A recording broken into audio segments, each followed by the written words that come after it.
Uh, Before we go anywhere today, I just want to say something real quickly. The fact that so many of you keep coming back to this space, some of you have been here from the very beginning, and some of you found your way here just recently, it genuinely means something to me. I read your comments, I sit with what you share, and I carry that into every reading I do. So whether you've been here 100 times or this is your very first welcome, I'm glad you're here. Now let me see what's coming through for Virgo, because something is already pressing. There's a particular kind of light that comes through a window in the late afternoon. Not morning light. Morning light is clean, forward moving, full of intention. This is different. This is the light that comes in at an angle, low and golden, the kind that catches dust in the air and makes everything in the room look slightly more real than it did an hour ago. The kind that falls across a table or a floor and just stays there, patient, like it has nowhere else to be. Someone is sitting in that light right now, and they are not where they want to be. I don't mean geographically, I mean something deeper than that. Something that has been quietly true for longer than they've been willing to say out loud. There's a quality of wrongness to where they are. Not dramatic wrongness, not crisis, just the low, persistent, undeniable awareness that the life they are currently living does not match the life that feels true to them. And at the center of that mismatch, let me slow down here because I want to make sure I'm reading this correctly. The first impression I got when I sat with this reading was that this was primarily about someone else's feelings, someone else's situation. And that's true. There is another person here, and what's happening inside them is real and significant, and I'm going to get to it. But the longer I sit with this, the more I feel like this reading is equally about something in you. Something that has been asking for acknowledgement that it hasn't quite received yet. Something that this other person's situation is actually mirroring back at you. Hold on. Let me stay with that for a second. Yeah. There's something here that belongs to both of you. Like two people standing on opposite sides of the same window, looking at the same thing from different angles. And what they're both looking at is the question of whether something real, something that actually reached them, actually changed them, actually left a mark that nothing else has been able to cover, whether that thing is going to be honored or whether it's going to keep being set aside in favor of what's easier. That's what this reading is about. Let me get into it properly. The person I'm picking up, there's a heaviness in them that they are carrying with a kind of practiced normalcy. Like they've been carrying it long enough that they've stopped identifying it as heavy. It's just how things feel, the baseline, the texture of their daily life. And from the outside, from what they show, from how they present, you probably would not know.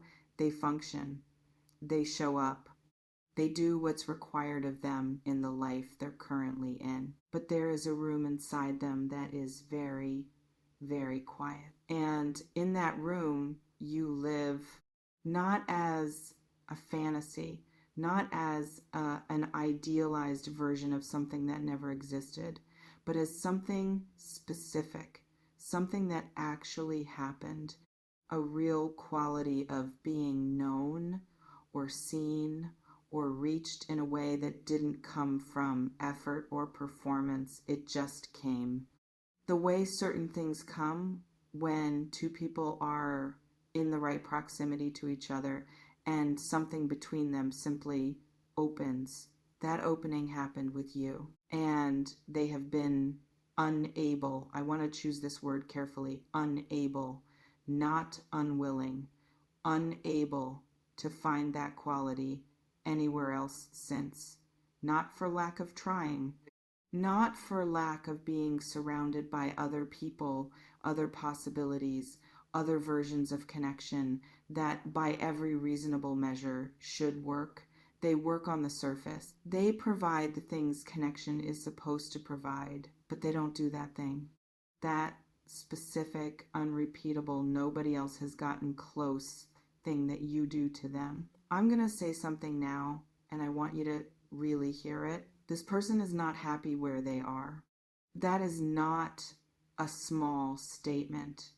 That is not something they are saying lightly, even if they haven't said it to you directly yet, even if they haven't said it to themselves in those exact words. The awareness of it has been growing in them. The way awareness grows, when you keep trying to ignore something true, it gets louder. It starts to show up in unexpected places. In the middle of ordinary moments, when everything around them is technically fine, and yet something in their chest contracts in a way they cannot explain. That contraction is the truth asking to be recognized. And what I keep feeling when I look at this is that the truth has gotten too large to keep ignoring. Wait, something just shifted. I thought this was going to go in a specific direction. I was going to talk about what's building in them, what they're moving toward, but something else is coming up underneath that. Something quieter. Something that's actually more important than the movement. The grief. There's a grief in this person that I don't want to skip past, because I think skipping it would mean missing the emotional center of what's actually happening. They grieved something. Specifically, they grieved the version of their life where you were in it, or where you were in it differently, more fully, in the way that felt right rather than the way that circumstances allowed. And they did that, grieving, or tried to. They went through the motions of someone who has accepted that something isn't happening and is moving forward. Except the grief didn't finish. You can't finish grieving something that isn't actually over. And some part of them has known all along that it isn't over. Has kept that knowing very carefully in that quiet room, not because they wanted to hold on in an unhealthy way, but because the knowing was accurate and something in them refused to lie to itself completely. Let me talk about you now, specifically, because I feel you in this reading not just as the object of someone else's feelings, but as someone who is themselves carrying something. There's a particular way that Virgo loves when Virgo actually loves. It's not loud. It doesn't announce itself. It shows up in the details, in the things you remember that no one expected you to remember, in the quality of attention you bring to someone once you've decided they matter, in the way you show up consistently and without performance because you don't know how to do it any other way when something is real. That quality of love is not common. And I think some part of you knows that, has known it for a while, has maybe even struggled with knowing it because it makes certain things harder. It makes it harder to accept less, harder to pretend that something okay is actually good, harder to settle into a version of connection that is functional and pleasant and fundamentally missing whatever it is that you bring and that a specific person has brought to you. Hold on, that's interesting. Because what I'm feeling is that the you do something to me that no one else can match. That runs both directions in this reading. The person feeling that about you, you have felt something similar about them or feel it. Present tense. The particular thing that happens between you and this specific person has not been replicated elsewhere for you either. And that knowledge, that quiet, inconvenient, completely honest knowledge is part of what makes your current situation feel like it fits slightly wrong, like wearing a coat that's almost the right size.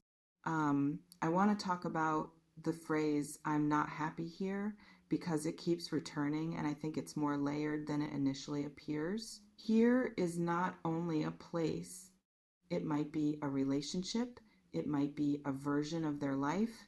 It might be a particular arrangement of things that made sense at one point or that served a purpose and that has reached the end of what it can offer. Whatever here is specifically, and I'm not going to pretend I know the exact circumstances, the feeling of not happiness is not temporary.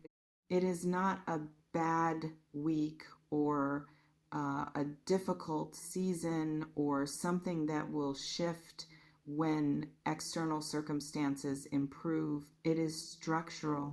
It's the feeling of being in a shape that doesn't match your shape. And the longer you stay in a shape that doesn't match your shape, the more you feel the edges of it.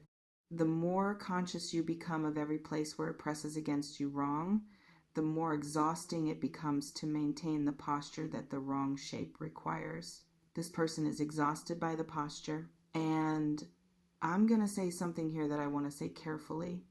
The exhaustion is a form of honesty.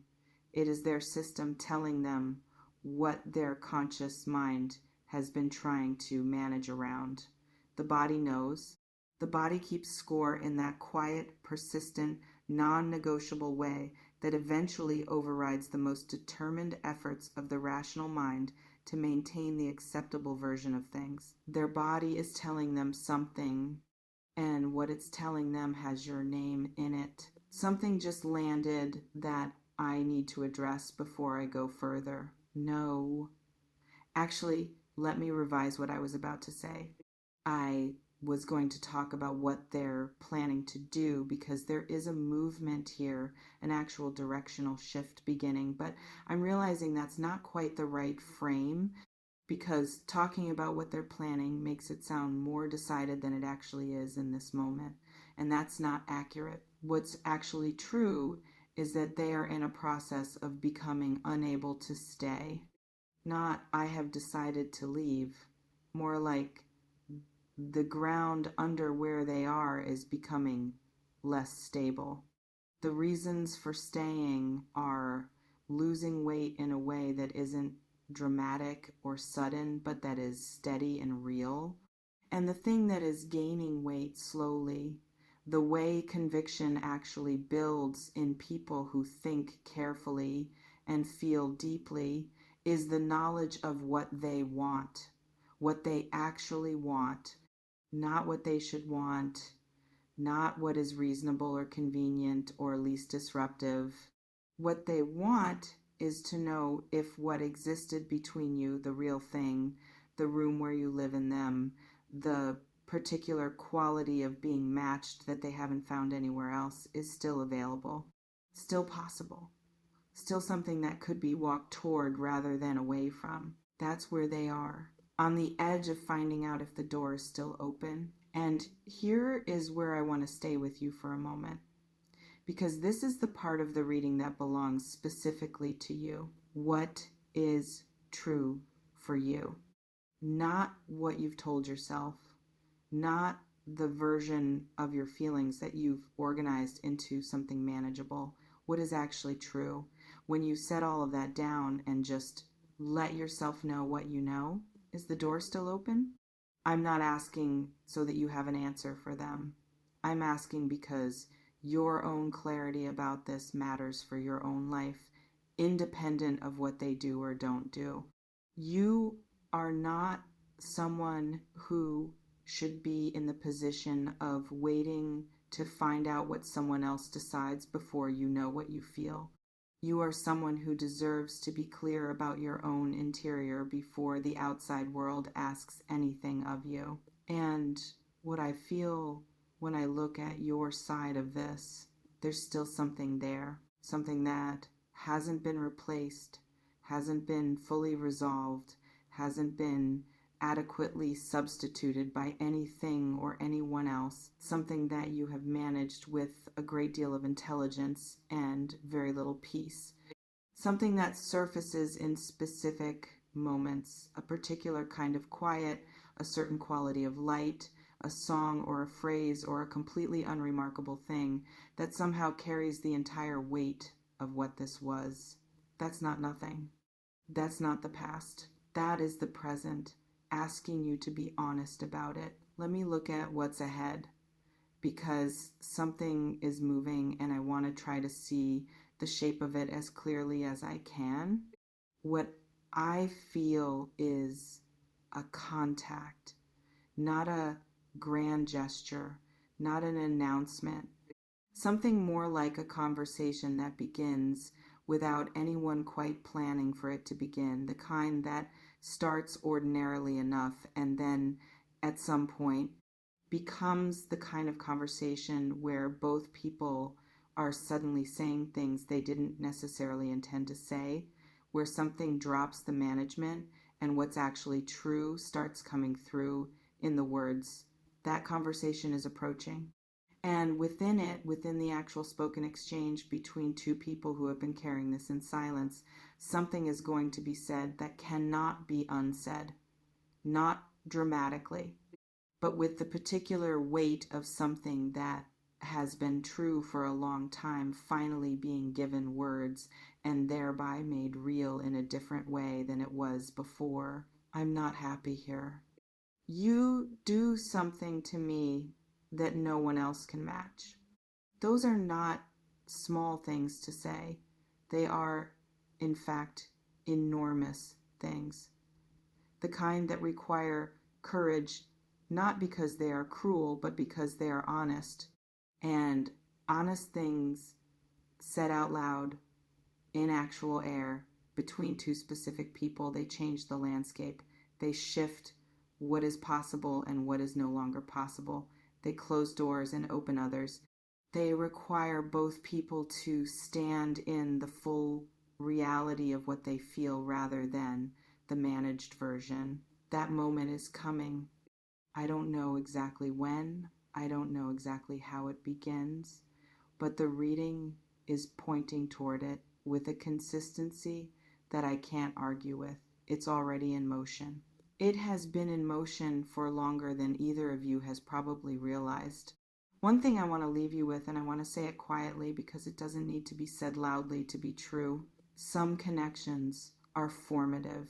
They change the actual structure of you, not the circumstances of your life, not your preferences or your habits, but the deep structure, what you're capable of, what you're able to feel, what you now require because you've experienced what it feels like when it's actually right. This connection did that for both of you. That's why nothing else quite matches. That's why here doesn't fit. That's why, despite time and distance and all the very reasonable efforts both of you have made to move forward into lives that make sense, something keeps pointing back, not out of weakness, not out of an inability to let go, out of accuracy, out of the particular intelligence of knowing when something was real. It was real, and real things don't dissolve just because circumstances change around them. They wait in that quiet room, patient as afternoon light, knowing eventually someone will come back through the door. I want to hear from you in the comments, and I'm asking something specific, not general. Has there been someone in your life where you felt that particular thing where no one else has quite matched what that specific person did to you? Not because you're stuck or haven't healed, but because the quality of it was genuinely different from everything else? Tell me. I want to know how many of you are carrying that. And if this reading landed somewhere real for you, if something in what I described today felt like it was describing your exact situation, drop something below. Even just a word, I'll see it